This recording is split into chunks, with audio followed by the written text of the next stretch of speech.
Hey, so I just read in the news that they are opening right here in the greater Los Angeles area, of course, a robot brothel.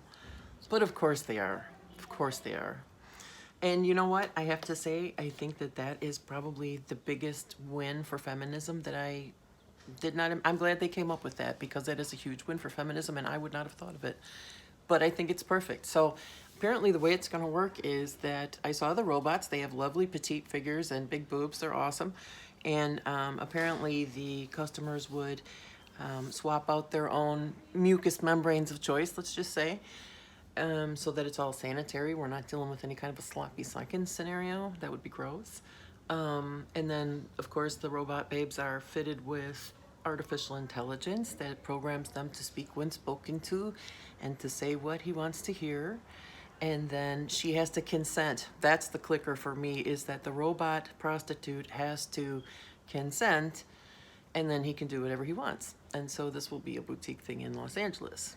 And so I had to give that some thought, honestly. And, you know, now we have incels, we have involved non-cells, so I think that would be awesome for them.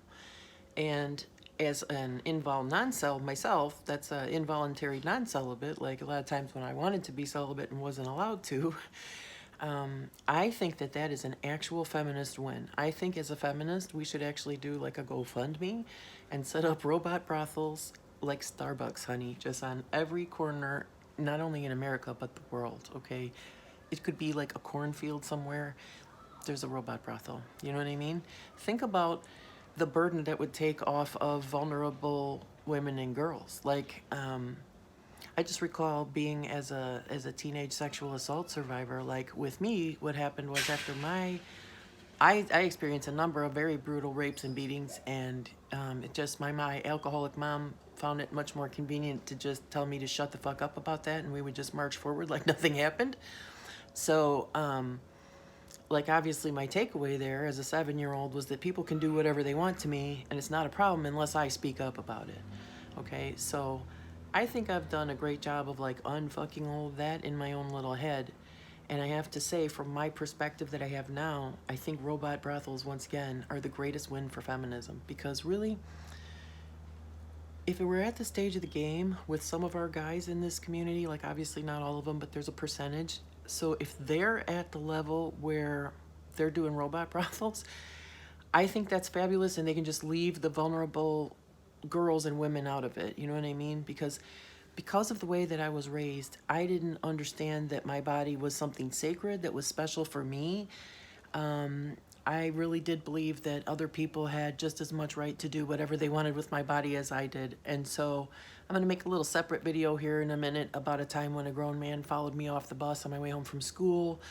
That doesn't end really well, but, you know, I'm still here, so don't worry about it. But I think that if that individual, for example, could have just gone to his local robot brothel kiosk, you know, step in that phone booth, come out of there Superman, I think that would have been so much better. You know, he could have just, you know, not involved real teenagers, because I'm sure that wasn't the only time.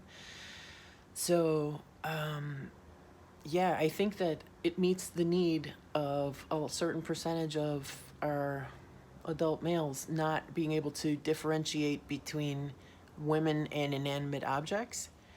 So if they don't know or care the difference between a human woman and an inanimate object, then I say we should make the inanimate objects as realistic and lifelike as possible and as widely available as possible. Since they don't care the difference, give them the robot every time. We should honestly do like a GoFundMe for all these incels.